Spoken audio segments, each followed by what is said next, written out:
Oke, selamat pagi Bapak Ibu sekalian. Terima kasih atas waktunya sudah join di webinar pada hari ini. Jadi webinar kali ini kita akan membawakan produk new iPad dengan pembicara Bapak Michael Anthony dari new iPad Indonesia. Oke, sebelum kita mulai acara, mungkin akan ada pembukaan dulu dari Pak Ferdinand selaku Product Manager iPad dari MII. Silakan Bapak Ferdinand, waktu dan tempat dipersilahkan. Ya, selamat pagi Bapak Ibu sekalian. Terima kasih atas kehadirannya pada webinar kali ini. Kali ini kita akan membahas tentang iPad lagi, tentang RPA. Mungkin beberapa Bapak Ibu ada yang udah pernah tahu tentang RPA. Kita mungkin akan dig deeper. Nanti akan dibantu oleh teman kita dari UiPath juga, Michael Anthony. Di sini juga ada prinsipal Pak Peter dari UiPath juga. Nanti kalau ada yang mau ditanya jawab, silahkan waktu dan tempat kita sediakan. Sekian dari saya, silahkan dimulai. Ya, terima kasih Pak Ferdinand. Oke, tanpa berlama-lama lagi kita akan mulai acaranya. Kepada Pak Michael, dipersilahkan. Oke, terima kasih Bu Mece. Selamat pagi Bapak Ibu sekalian. Terima kasih telah hadir ke webinar hari ini. Hari ini saya akan share lagi mengenai RPA. Kalau Bapak Ibu sudah ada yang tahu mengenai RPA, please bear with me. Saya akan bahas ulang, saya akan review ulang apa sih RPA untuk teman-teman yang mungkin ada yang belum tahu, yang belum familiar sama RPA itu apa. Kemudian kita akan masuk ke contoh-contoh use case untuk ada di beberapa industri. Saya ada contoh untuk FSI dan juga ada untuk healthcare. Sebenarnya healthcare sendiri pun luas. Spesifiknya nanti kita akan bahas lebih ke bagian administrasinya lah. Oke. Saya share screen saya dulu.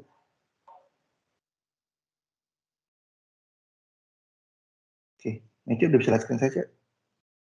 Udah. Oke. Selamat pagi, sekali lagi Bapak Ibu. Again, saya akan bahas dari awal lagi mengenai RPA itu apa. Kalau Bapak Ibu sudah ada yang tahu, please bear with us. Mungkin ada yang, untuk yang belum tahu aja ini, apa sih RPA. Nah, mungkin saya akan langsung straightforward aja. Apa sih RPA? Basically, RPA adalah software atau tools yang memimik apa yang manusia lakukan. Dan biasanya tools proses yang dimimik atau pekerjaan yang dimimik oleh RPA adalah proses-proses yang repetitif atau yang berulang-ulang. Ya kan? Jadi contoh mungkin Bapak Ibu sekarang di perusahaan masing-masing ada pekerjaan yang ada mbak-mbak adminnya atau mas-mas adminnya yang tiap hari kerjaan itu aja. Mungkin input data invoice, ngecekin data, rekonsiliasi. Itu kan sebenarnya pekerjaannya berulang-ulang dan sebenarnya sudah ada aturan mainnya.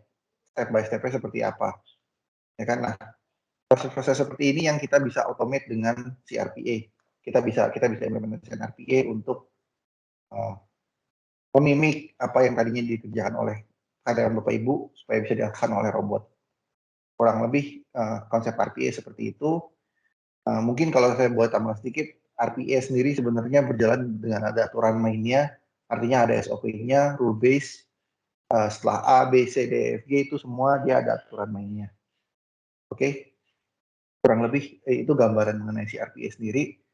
Nah, tadi saya bilang si RPA ini sebenarnya memimik apa yang manusia lakukan, pekerjaan yang manusia lakukan. Tapi kapabilitasnya sampai mana, Mike? Proses seperti apa, dan pekerjaan seperti apa yang bisa dilakukan oleh si RPA?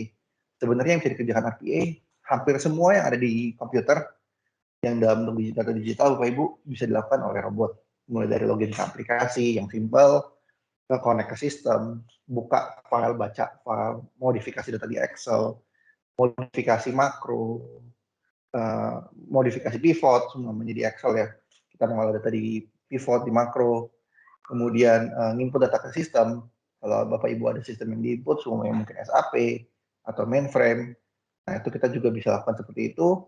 Kemudian juga kita bisa juga lakukan scraping data dari internet. Bapak Ibu kalau ada yang main forex semuanya, tiap hari kan kita lihat anilnya tuh berapa forex hari ini.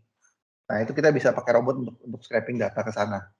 Kita bisa perintahkan robot untuk collecting data, dia bisa rangkumkan dalam email atau PDF, dikirimkan ke Bapak nantinya. Jadi Bapak nggak perlu buka satu-satu lagi websitenya. Oke, nah kemudian kalau Bapak Ibu juga ada email yang mau diotomasi, entah itu baca email, buka email, nulis email, kirim attachment, baca attachment, nah robot juga bisa bantu untuk melakukan hal tersebut. Ya kan? Nah yang terakhir juga kalau ada aturan main tertentu, yang mesti di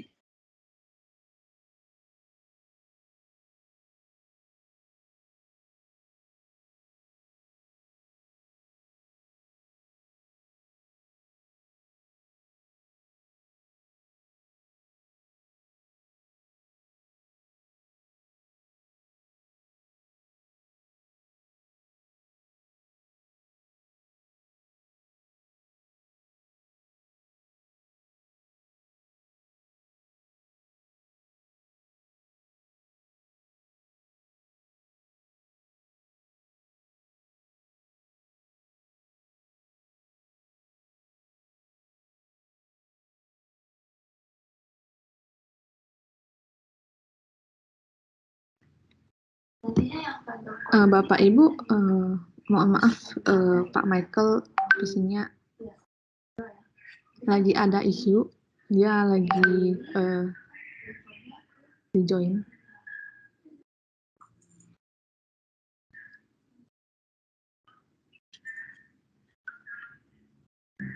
ini adalah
Oke, halo Cik, sudah kedengaran lagi suara saya? Udah. Ya, sorry Bapak Ibu, ada isu sama komputer saya, barusan crash. Ya, tadi balik lagi saya bilang, again, yang bisa dilakukan robot sebenarnya macam-macam banget. Bahkan kalau Bapak Ibu ada aturan main seperti if else yang mau diterapkan ke robot atau ada kalkulasi tertentu yang mau diterapkan ke si robot, juga robot bisa adjust untuk melakukan kalkulasi tersebut.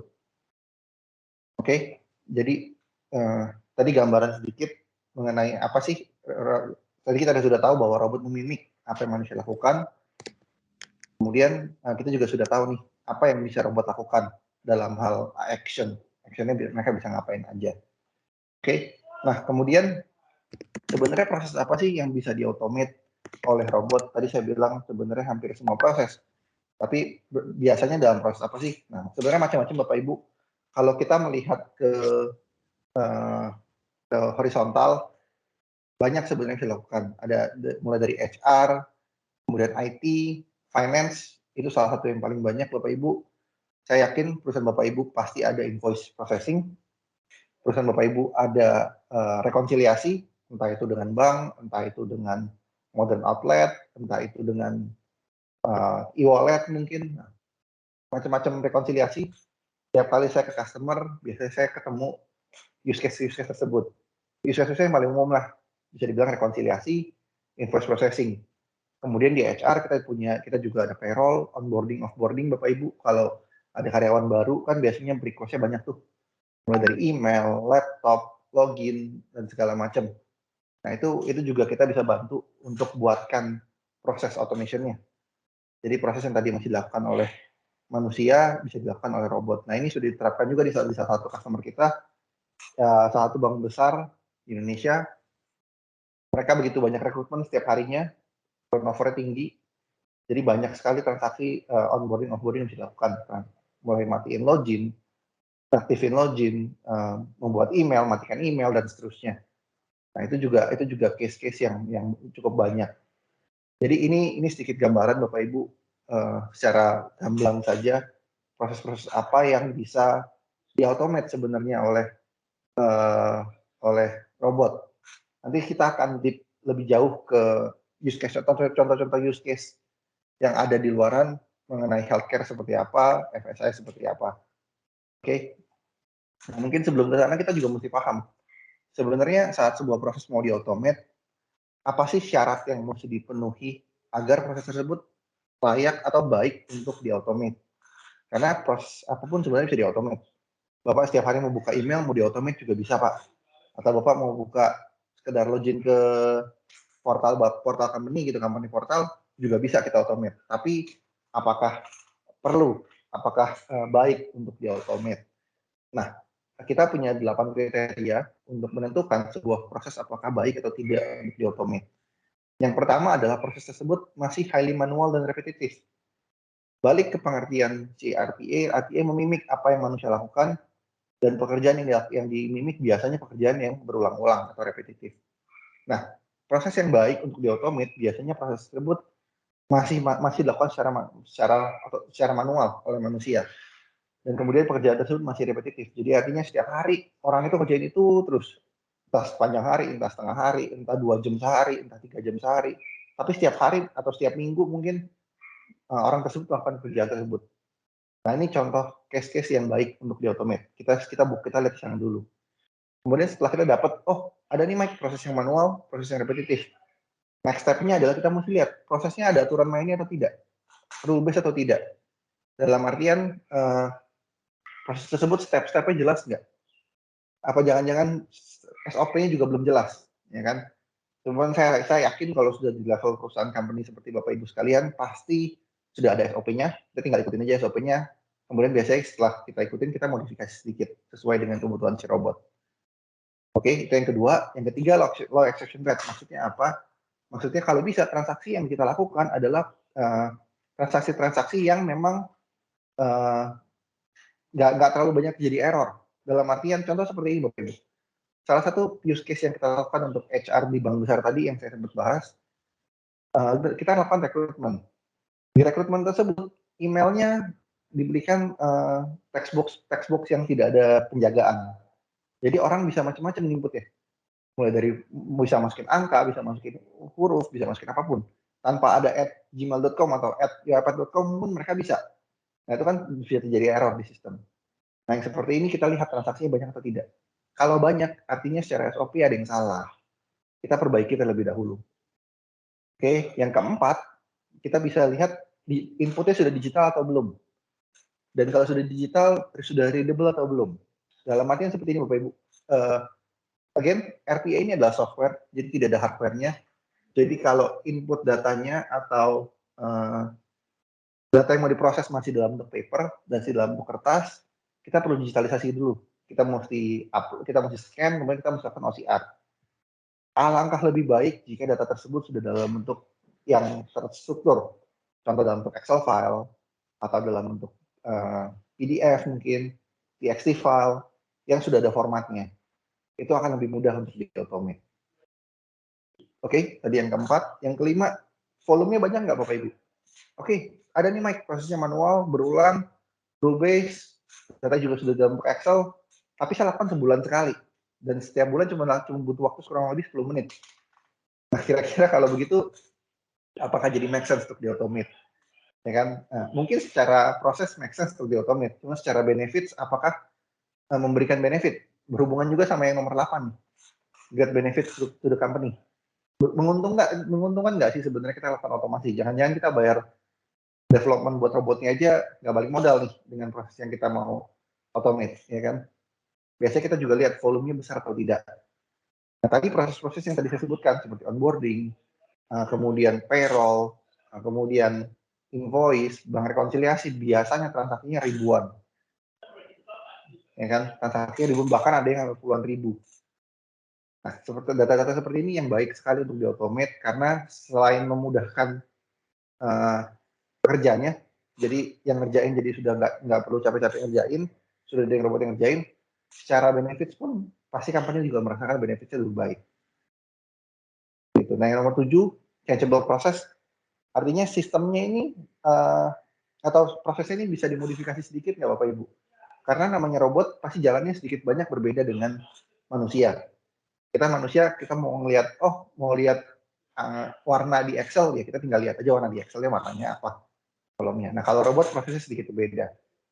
Gitu. Nah, kita mesti lihat prosesnya bisa nggak kita modifikasi sedikit. Dan yang terakhir, Bapak Ibu, yang nggak kalah penting sebenarnya adalah prosesnya harus mature dan stable. Artinya memang tadi kita sudah bahas, dia ada SOP-nya. Tapi apakah SOP-nya sudah cukup katam atau sudah cukup mature? Kalau belum, artinya kita mesti pastikan dulu proses tersebut sudah mature atau belum.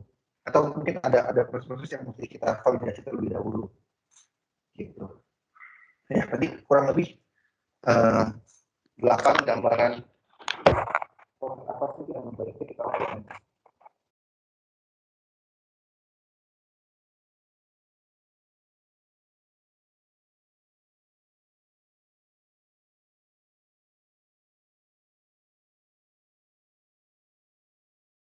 Halo Mike, kayaknya suaranya hilang.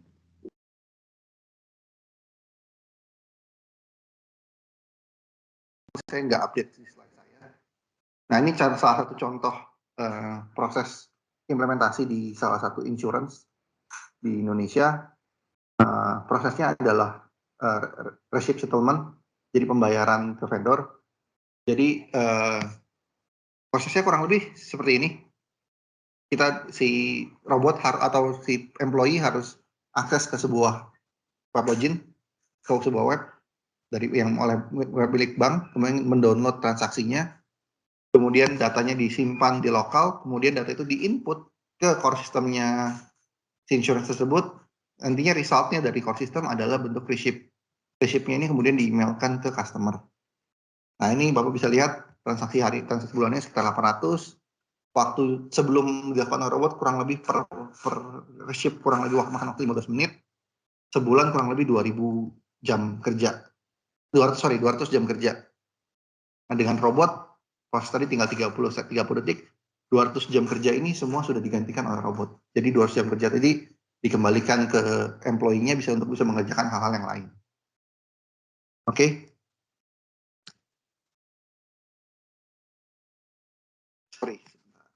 Kemudian kita masuk ke use case-nya Bapak Ibu. Jadi untuk use case ada banyak use case di healthcare. Tadi kita sempat bahas di depan, hari ini kita mau bahas lebih detail untuk healthcare. Nah, ini secara heat map Bapak Ibu, yang Bapak Ibu bisa lihat, mungkin kalau Bapak Ibu di healthcare saat ini, terutama di hospitals, mungkin ini sangat-sangat berkenaan ya Bapak Ibu. Mulai dari claim audit, kemudian claim review, overpayment, kemudian ada fraud detection atau abuse detection dan seterusnya. Ini beberapa use case healthcare yang bisa dilakukan oleh robot di dunia healthcare. Oke.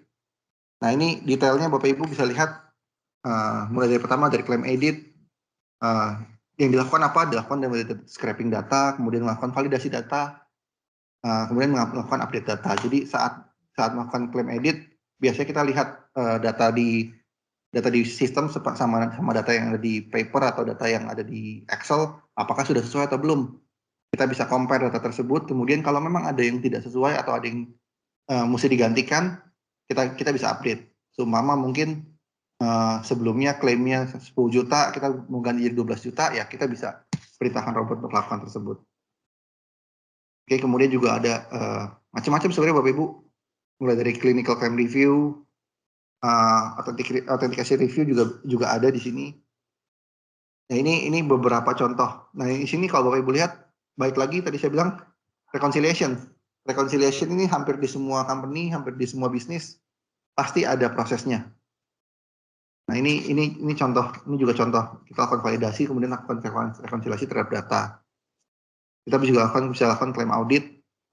Kalau di FSI juga yang similar dengan claim audit, kita bisa lakukan KYC, know your customer. Kita mau verifikasi data customer tersebut. Biasanya dari beberapa sistem, dari beberapa sumber, kita bisa tabrakkan datanya, lihat kredibilitas si calon customer ini seperti apa. Nah, ini beberapa use case-nya. Mungkin nanti saya akan share, Nece tolong diingatkan ya, Cek. Nanti kita share heat map-nya dengan Bapak Ibu, biar Bapak Ibu bisa lihat kira-kira di masing-masing company ada nggak sih proses ini, atau proses ini masih manual atau tidak. Apakah sudah dengan sistem atau belum. Kalau belum, kita bisa revisit, kita bisa lihat apakah prosesnya bisa kita automate atau tidak. Oke? Ya, jadi ini contoh yang healthcare, kemudian kita juga ada contoh untuk yang finance, di FSI. Ini banking and financial services. Ini lebih straightforward sebenarnya. Banyak kalau di banking dan FSI sebenarnya jauh lebih banyak use case-nya. Again, mulai dari onboarding client, onboarding account, KYC, loan origination, loan processing, funding, itu biasanya rata-rata prosesnya bisa kita automate. Nah, proses-proses seperti bisa kita visit ke masing-masing company, kita bisa lihat prosesnya seperti apa di tempat masing-masing Bapak Ibu sekalian. Oke. Nah, selain itu mungkin saya akan share satu lagi heat map untuk kalau kita lihat dari bisnis, lihat dari pekerjaannya, bidang pekerjaannya, dari finance dan accounting. Ini masing-masing customer biasanya ada masing-masing. Nah, ini ada source to pay, order to cash, record to report, general accounting, treasury, tax. Nah, nanti teman-teman bisa lihat lebih detail seperti apa. Saya akan share langsung filenya ke Bapak Ibu sekalian di sini. Oke. Nah, mungkin kalau kita balik ke UiPath sendiri, kita komponen ada 3, Bapak Ibu. Ada UiPath Studio, Casetter, dan Robot. Nanti sebenarnya yang membedakan di robot ada di attended sama unattended, yaitu caranya bagaimana robot tersebut berjalan. Mungkin dengan demo, Mece ada demo yang disediakan, yang siapkan demo, Mece?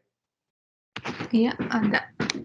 Ya, mungkin biar Bapak Ibu bisa lihat lebih lanjut, robotnya seperti apa berjalannya, Bapak kita mungkin bisa lihat demo ya, Cek. Oke, sebentar.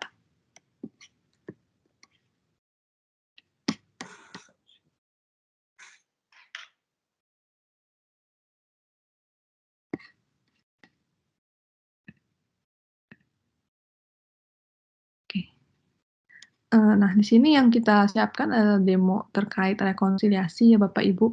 Nah, jadi di sini skenario-nya itu kita mau mencocokkan data antara invoice. Jadi di sini ada contoh-contoh invoice yang sudah disiapkan untuk kebutuhan demo.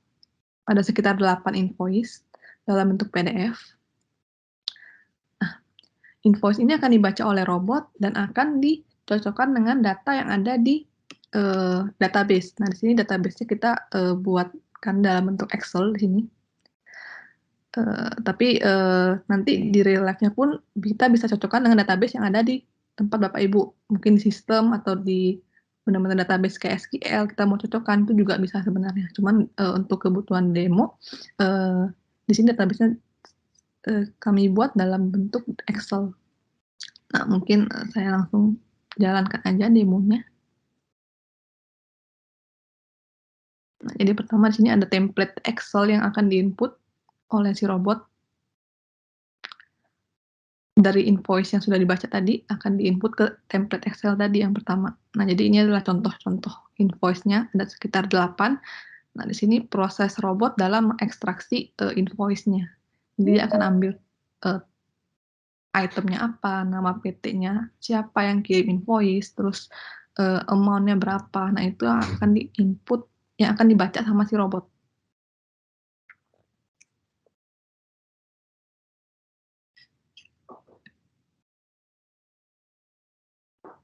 Nah, jadi setelah dibaca, lalu si robot akan membandingkan antara data database yang ada di bagian kiri dan inputan robot yang ada di bagian kanan. Nah, di situ robot akan otomatis kasih tahu juga nih apakah match atau enggak si itunya.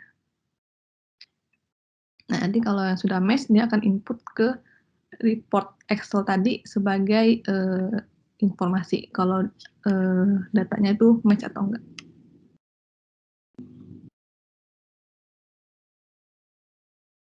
Paling ini demo dari saya, Mike.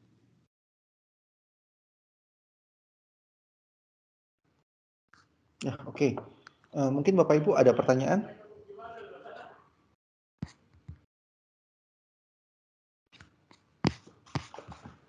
Sampai sini ada pertanyaan Bapak Ibu?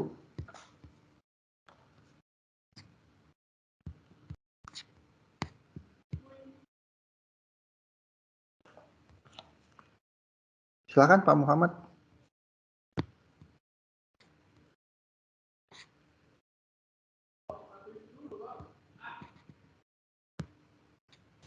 Ya, halo, suara saya sudah terdengar ya? Sudah Pak, silakan Pak. Saya dari PT Dayako Belco, Pak Aksan Kurdin, IT. Untuk demo yang tadi bisa di-show kembali, Bu, yang untuk processing, comparing itu Oke, jadi sebentar. semacam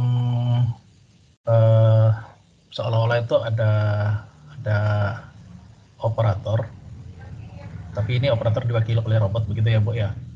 Dia akan melakukan semacam pekerjaan dari manusia untuk membandingkan dari file kirinya itu menjadi suatu file kanan. Itu dibuatnya bagaimana itu, Bu? Dengan UiPath ini? Iya, Pak. Jadi kita buat flow-nya itu, cara robotnya ngebanding itu gimana sih? Nah, itu dibuatnya semua di studionya UiPath, Pak. Di studio. Nah, nanti studio itu yang bikin dari vendornya apa dari admin kita di sini atau bagaimana?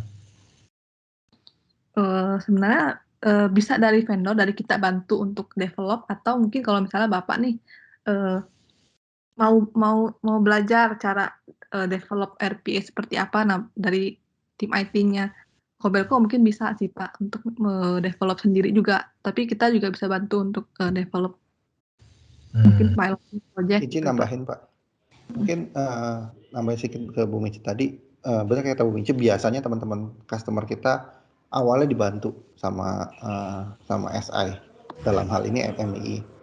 Kemudian setelah kita jalan, sering berjalannya waktu, biasanya teman-teman customer juga akan belajar bagaimana sih caranya pakai UiPath, bagaimana sih develop robot sendiri.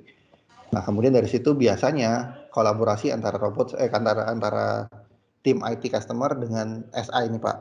Biasanya yang rumit-rumit, yang terlalu ribet dilempar ke SI, yang complexity-nya dianggap medium atau medium low dikerjakan sendiri. Biasanya seperti itu Pak yang sudah-sudah. Oke, saya mengerti. Jadi ini semacam apa ya? Kalau di bahasa yang dulu sederhana aja kayak batching file gitu ya. Dia ada urut-urutannya, kalau dia lakukan dari langkah 1, langkah 2, langkah 3 sampai selesai. Mungkin bisa tunjukin studio, Cek? Ada studio? Mungkin lebih bagus kalau bisa ini ya, biar ada Sebenarnya gambaran. mirip, mungkin kalau Bapak kan dari tim IT ini Pak, gambarannya mirip sebenarnya sama seperti kayak IDE bahasa lain Pak. Entah itu VB.NET, entah itu Eclipse mungkin kalau di Java. Jadi kan di Eclipse atau di VB.NET kita buat codingnya nih Pak. Kita buat step by step-nya seperti apa. Nah kalau di sini bedanya adalah kita nggak pakai coding, cuma drag and drop aja.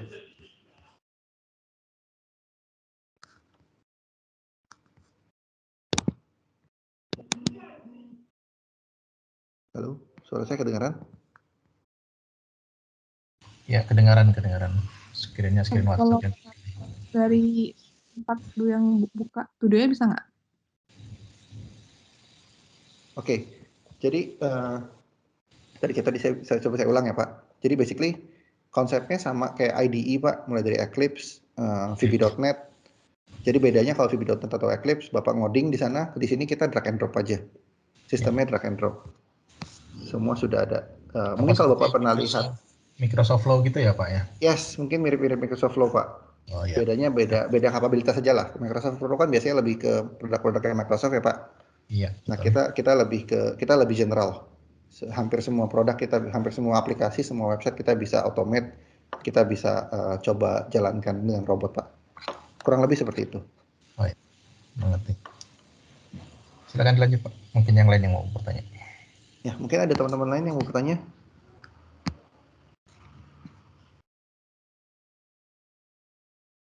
Silahkan angkat tangan mungkin biar kita dibantu.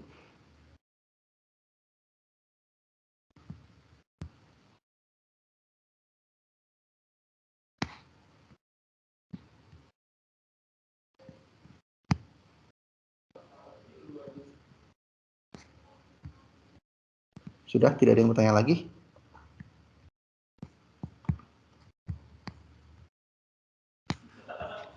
Oke, mungkin saya akan selesaikan sedikit presentasinya. Sebenarnya sudah nggak banyak, Bapak Ibu.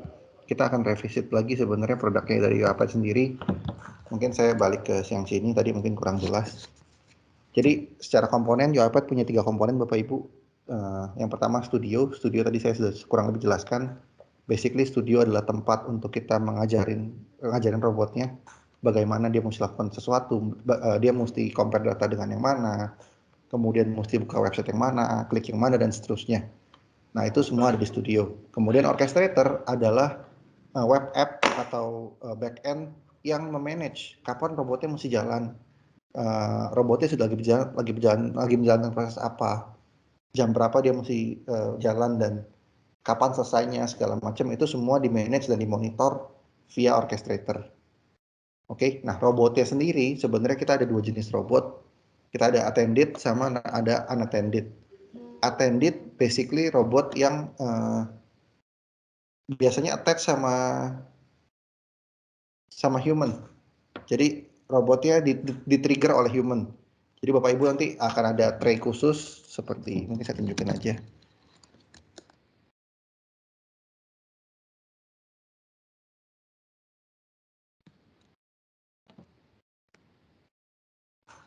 Nah, seperti ini Bapak Ibu.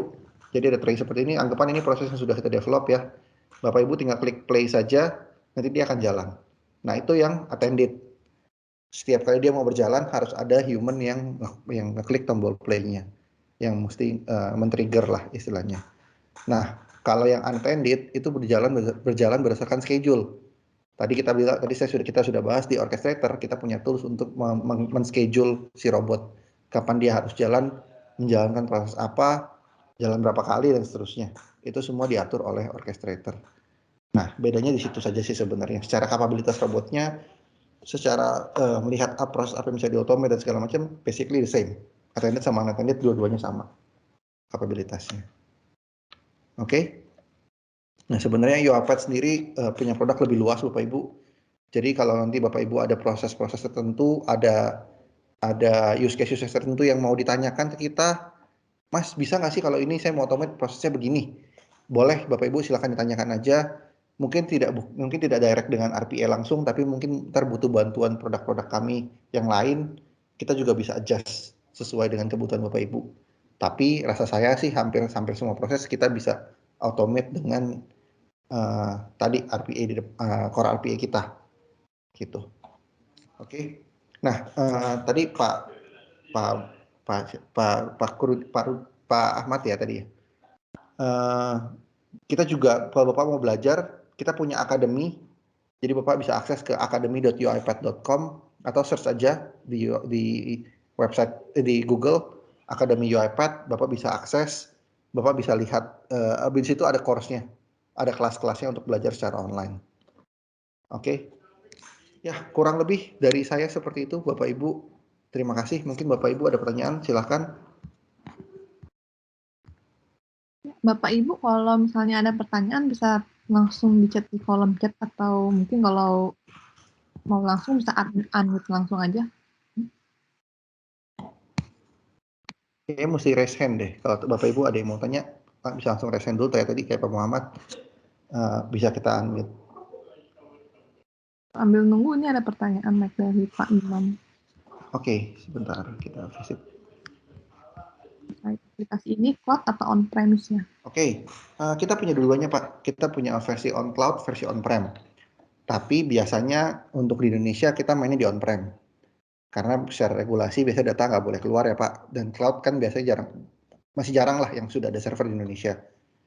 Jadi kita bisa adjust kanan kiri. Bapak mau pakai cloud bisa, pakai on-prem bisa, tergantung nanti kebutuhannya. Tapi again, yang sudah di Indonesia kita pakainya on-prem, Pak.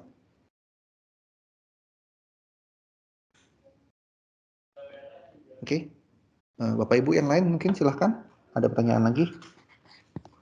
Kalau enggak nanti Mecha yang nanya untuk. Saya boleh nanya lagi Pak dari Boleh Pak, silakan Pak. Silakan Pak. Sisi security-nya nanti ini bagaimana? Dia ada pengaturan user privilege, terus nanti itu ada semacam instalasi kayak server klien atau semacamnya. Oke. Jadi robot ini diinstal di PC atau di server atau di VM ya Pak, yang sudah ditentukan. Dalam artian, contoh semuanya tim finance mau ada otomasi yang mau dilakukan, tapi mereka maunya attended nih Pak, maunya di-trigger oleh manusia karena prosesnya ad hoc, prosesnya tidak ada jadwalnya nih. Begitu ada transaksi masuk baru jalanin robot, semua seperti itu. Nah, si robot bisa diinstal di salah satu laptop yang dimiliki oleh tim finance. Yang bisa menjalankan robot tersebut adalah orang yang punya akses ke laptop tersebut.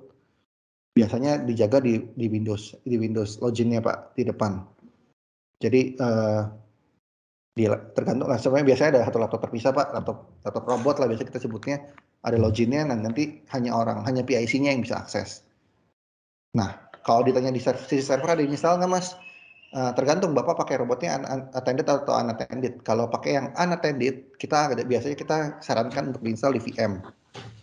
Dan kemudian kita juga ada install orchestrator Pak, tadi untuk web app-nya, untuk back-end-nya lah istilahnya. Itu juga diinstal di server. Baik, Nah, kalau secara security, semua data kita sudah encrypted, data yang di-store semua di encrypt AES-256, data transaksinya di TLS 2.0 ya, saya lupa. Maksud saya begini Pak, ini kan berarti dia automation ya berarti Pak, semacam kalau Betul, misalnya ada pekerjaan, download data dari SAP, terus download data dari sumber lain, terus dipadukan, dibuat report, dan seterusnya. Nah ini kan berarti dia buka sistem, mungkin buka sistem SAP, dia masuk pakai user ID, pakai password dia. Nah itu yang saya pertanyakan masalah security-nya, apakah misalnya jobnya dia itu bisa dilakukan di tempat yang lain tanpa harus memasukkan passwordnya dia, gitu loh Pak. Oke, good question Pak, pertanyaan bagus banget. Sebenarnya ini tergantung nanti di perusahaan Bapak kebijakannya seperti apa Pak. Karena kalau kita akses ke SAP atau Oracle itu kan usernya berbayar ya Pak ya. Bapak kena charge nih kalau Bapak nambah user. Robot, jadi ada dua versi nih Pak. Ada versi yang dimana robot pakai user manusia. Contoh sebelumnya lakukan Michael Pak. Loginnya Michael bisa dipakai oleh robot sebagai loginnya si robot. Karena Michael udah nggak pakai lagi nih. Michael udah nggak ngerjain proses tersebut. Jadi robot yang ngerjain bisa pakai loginnya si Michael. Atau ada juga perusahaan yang nggak mau begitu. Maunya robot punya account terpisah. Robot biasanya juga akan ada juga perusahaan yang memberikan account terpisah kepada si robot. Let's say robot 01 loginnya untuk diakses ke sistem tersebut. Nah dengan begitu Michael bisa akses ke sistem, robot bisa akses ke sistem tanpa bertabrakan. Masalah pilih option 1 atau option 2 kita kembalikan ke customer Pak. Jadi masing-masing customer pasti punya regulasi tersendiri, punya risk management tersendiri, punya kebijakan tersendiri Pak. Itu kita kembalikan ke perusahaan Bapak sebenarnya Pak. Tapi kita bisa lakukan dua-duanya. Baik Pak, sudah jelas, terima kasih. Mungkin kita lanjut ke pertanyaan di chat ya Bapak Ibu. Tadi Pak Imam, kita lanjut. Model lisensinya seperti apa ya Pak? Model lisensinya per tahun Pak. Jadi kita ala carte, jadi Bapak sesuai kebutuhan Bapak, pakainya studio saja, attended robot saja, unattended, orchestrator, masing-masing punya license masing-masing, dan semua subscription Pak, per tahun. Jadi let's say tahun pertama Bapak merasa nggak puas, Bapak mau putus, tahun kedua silahkan, nggak apa-apa. Coba kalau Bapak mau tahun pertama pakai 2 robot dulu, tahun ketiga mau tambah 4 robot lagi, tahun keempat mau tambah 5 robot lagi, silahkan juga kita open. Jadi benar-benar ala carte dan sistemnya subscription per tahun. Jadi sekarang dan karena subscription sudah include support dari prinsipal Pak. Gitu. Oke. Coba kita lanjut ke pertanyaan Bu Yeni. Boleh tahu kelebihan iPad dengan tools lain, contohnya Automation Anywhere ya Bu.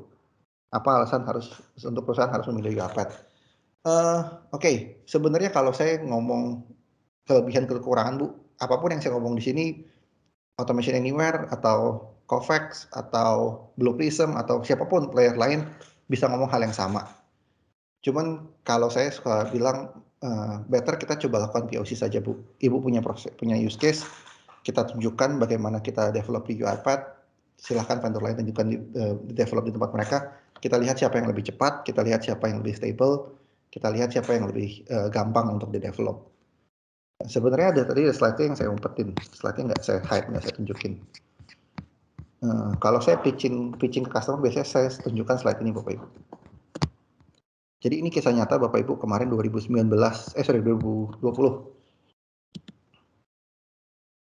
Pak 2020. Salah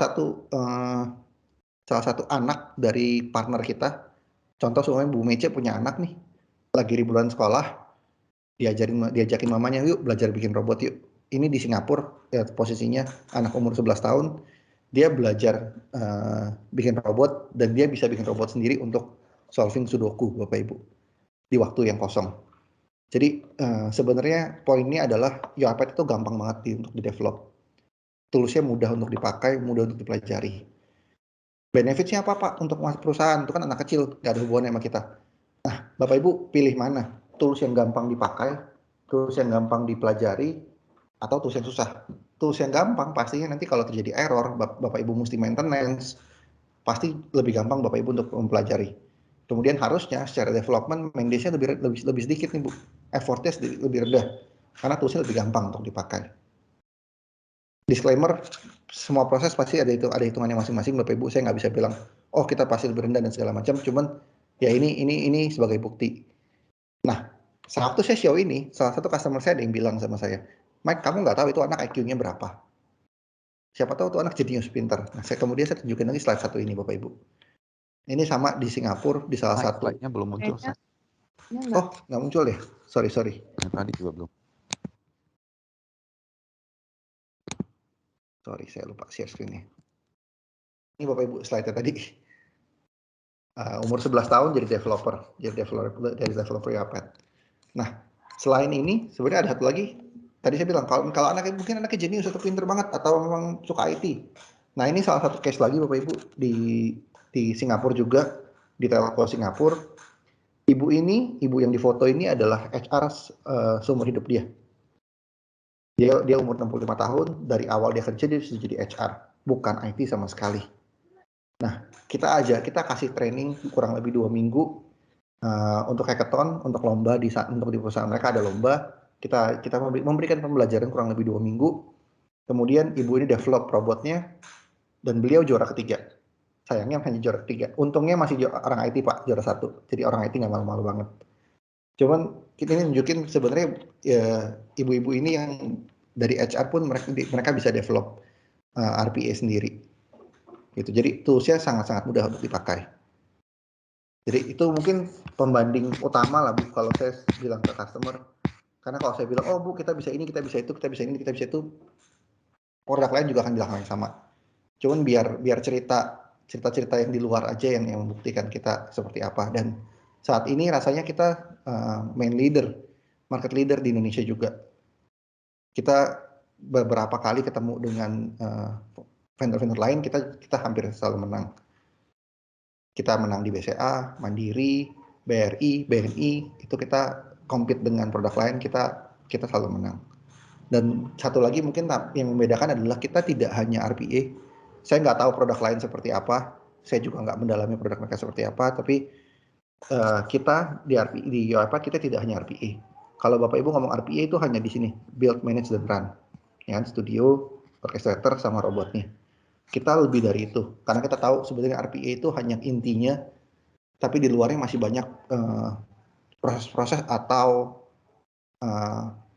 use case yang butuh support aplikasi lain.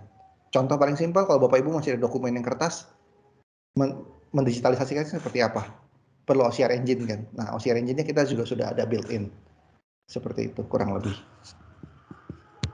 Oke? Mungkin mudah-mudahan menjawab Bapak Ibu. Sorry, Bu Yeni, mudah-mudahan menjawab pertanyaannya. Dan again, kalau Ibu Yeni penasaran atau mungkin Ibu Yeni ragu, boleh kalau Ibu Yeni ada use case, kita lakukan POC, compete dengan produk lain, kita sangat-sangat welcome sekali, Bu. Nah, kemudian, oke, pertanyaan dari Pak Rudiansyah. Pak, tadi kan pas demo membuka aplikasi Excel dan PDF dan compare. Proses buat itu bisa dijalankan di background atau tetap terbuka. Ini optional juga, Pak. Kita bisa lakukan dua-duanya. Tergantung nanti dari use case-nya apakah perlu kita tampilkan di layar. Biasanya kalau hanya processing di Excel, processing di PDF, biasanya nggak perlu. Biasanya masih bisa jalan di background. Tapi kan tadi karena kebutuhan demo, pastinya kita tetap harus tunjukkan. Kalau kita jalan di background doang, nggak kelihatan, nanti Bapak Ibu nanya, loh ini Mike, ini yang ngerjain robot apa datanya juga, jangan-jangan datanya sudah ada duluan. Ya kan? Cuma basically kita bisa lakukan dua-duanya untuk proses tersebut ya. Cuma biasanya kalau untuk input data ke SAP atau SAP pun masih bisa di background, atau akses ke website tertentu. Kalau website tidak mendukung untuk kita lakukan secara background, itu harus foreground. Cuma bisa kita lakukan checking, Pak. Aplikasi-aplikasi tertentu bisa nggak dilakukan secara background. Oke, mungkin ada pertanyaan lagi Bapak Ibu?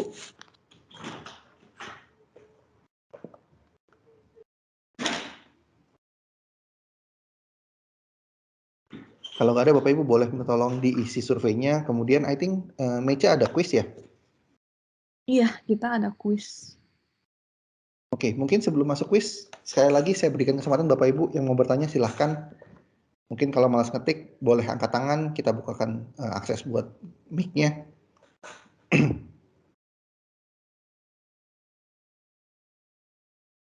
Tidak ada. Oke, kalau gitu Mecha silahkan, saya kembalikan.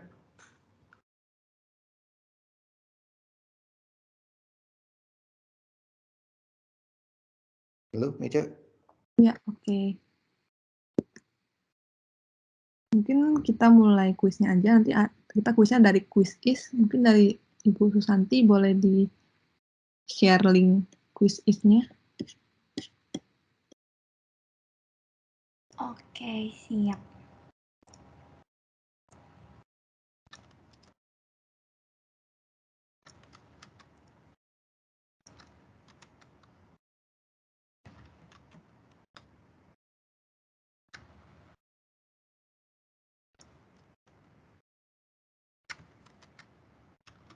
Ya, untuk link kuisnya mungkin sudah ada di kolom chat. Bapak Ibu yang mau join kuisnya bisa langsung ke kolom chat.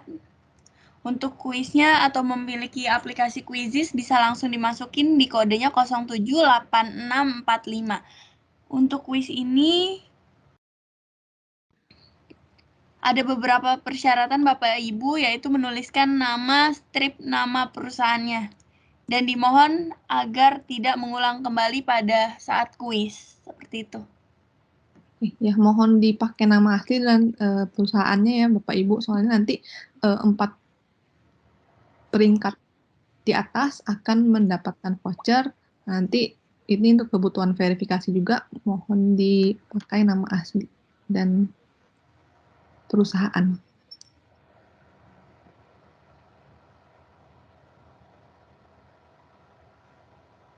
Untuk sekarang masih satu yang ikut join kuisnya.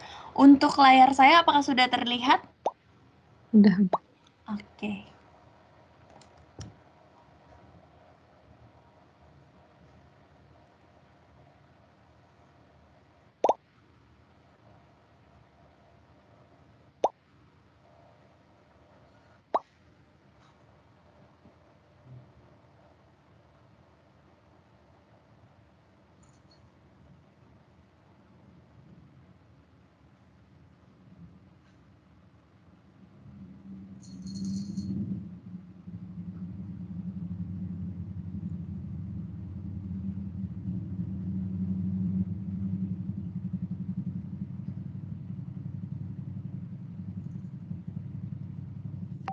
Sudah 7 peserta.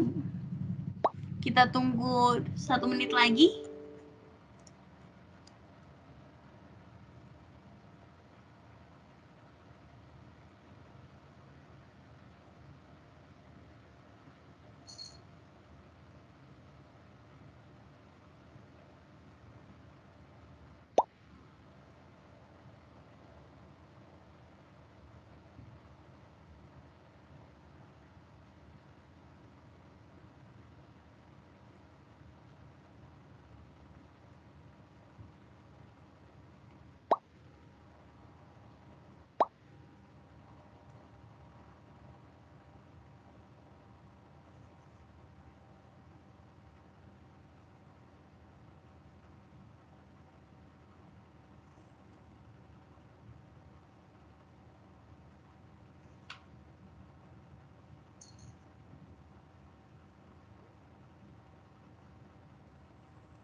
Oke,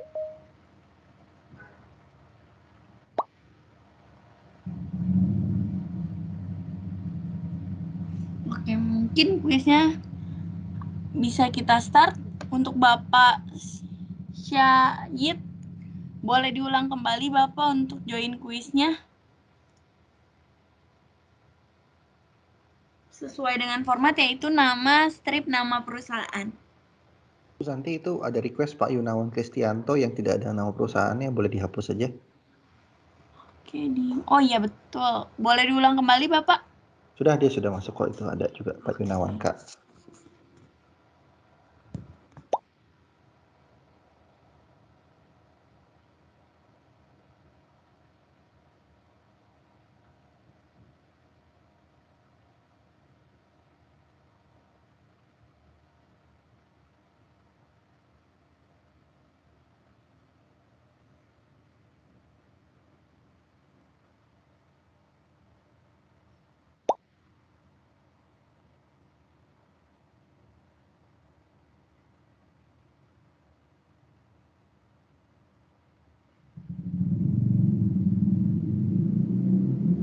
Bapak Andi Pratama juga boleh diulang kembali Bapak.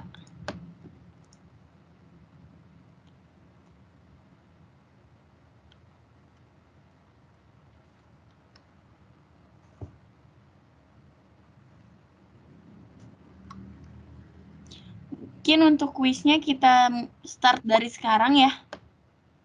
Sudah 13 peserta.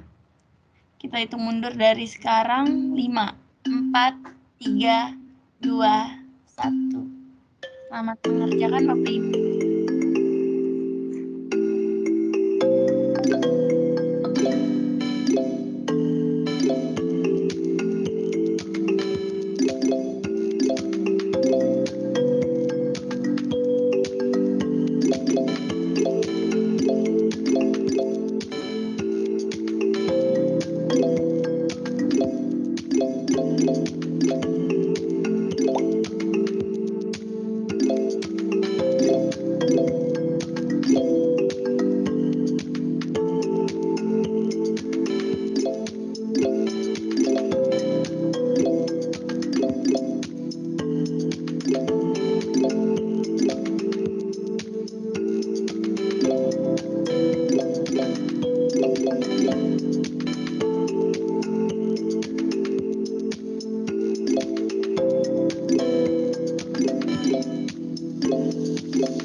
Pertama ada Bapak Agus B. Yuda, di posisi kedua ada Bapak Said Putra Ramadhani, yang posisi ketiga ada Bapak Roni Wijanarko, dan posisi keempat untuk sekarang masih masih ada Bapak Aksan Nurdin dari PT Kalbe.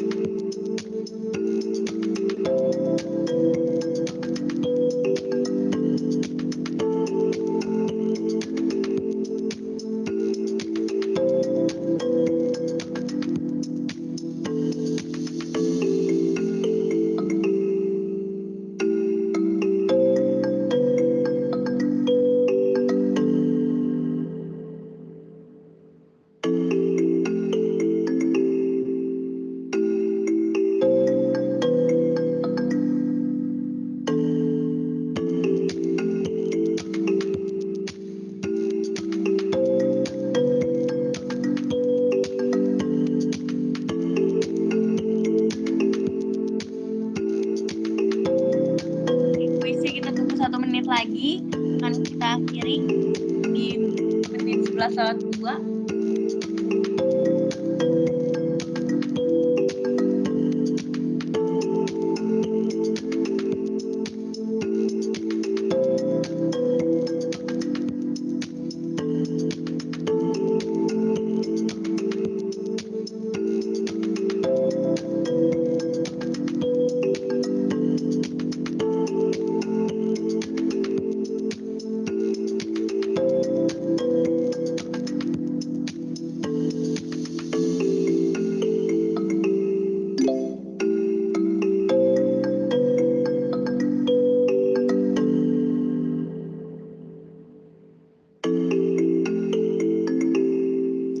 Oke, mungkin kuisnya udah dapat kita akhiri.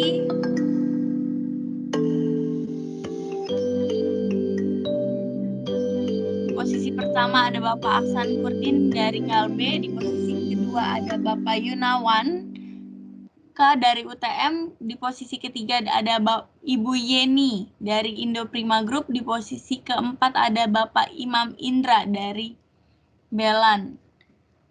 Selamat untuk kepada keempat pemenang.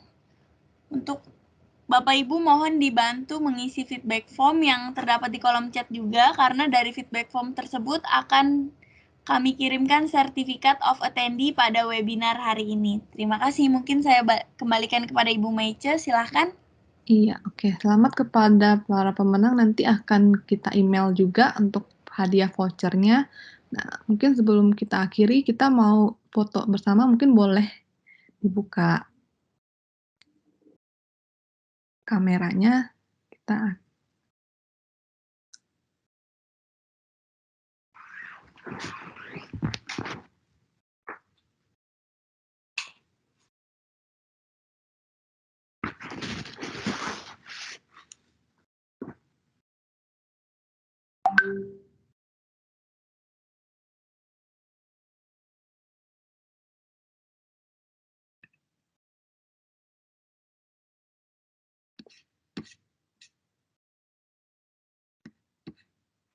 Bapak Ibu boleh nyalain kameranya?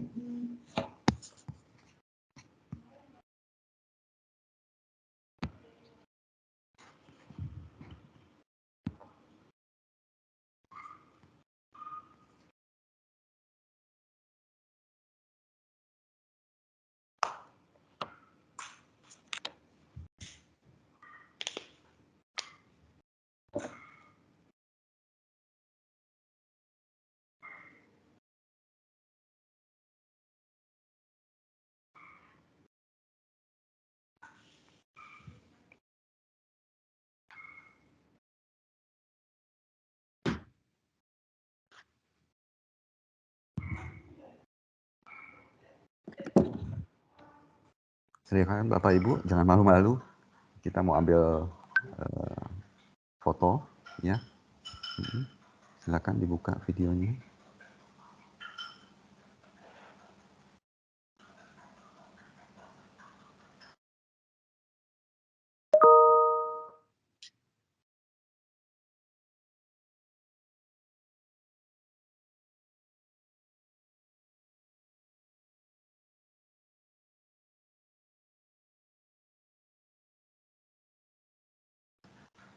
Oke, masih ada yang lain? Silakan Bapak Ibu.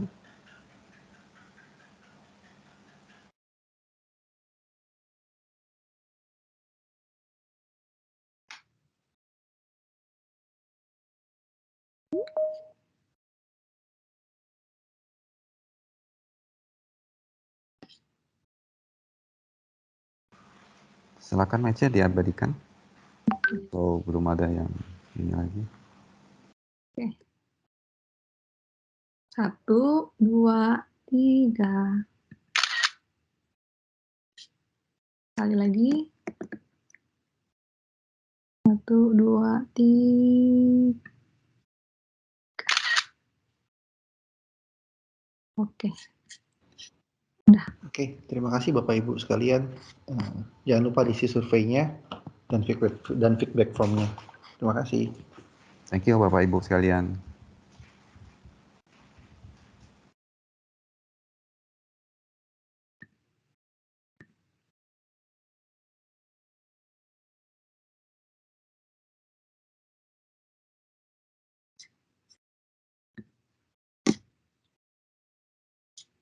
Gue izin cabut ya. Ya. Thank you. Thank you semuanya, Bapak Ibu. Thank you Mike.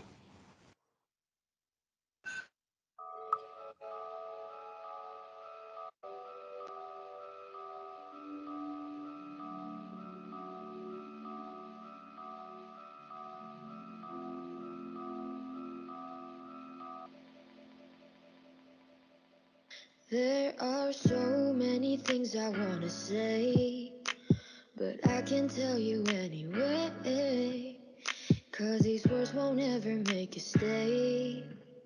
So I lay here alone, thinking if you could be mine tonight. I promise it would be just right, 'cause you're taking up the space in my mind. Oh, is this another sign? So if by any chance you wanna know, I love the way you smile. I love the way you make me feel. It feels so real. I love the way you smile. I love the way you make me feel.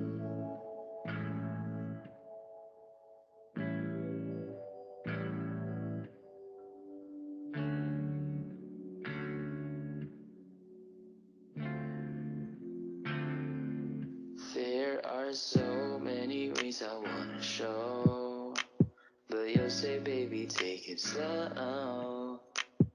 Wish that I could let it go. So I lay here alone, thinking if you could be mine tonight. I promise it would be just right, 'cause you're taking up the space in my mind.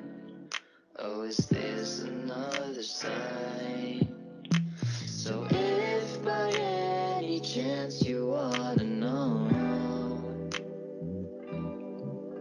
I love the way you smile. I love the way you make me feel. It feels so real.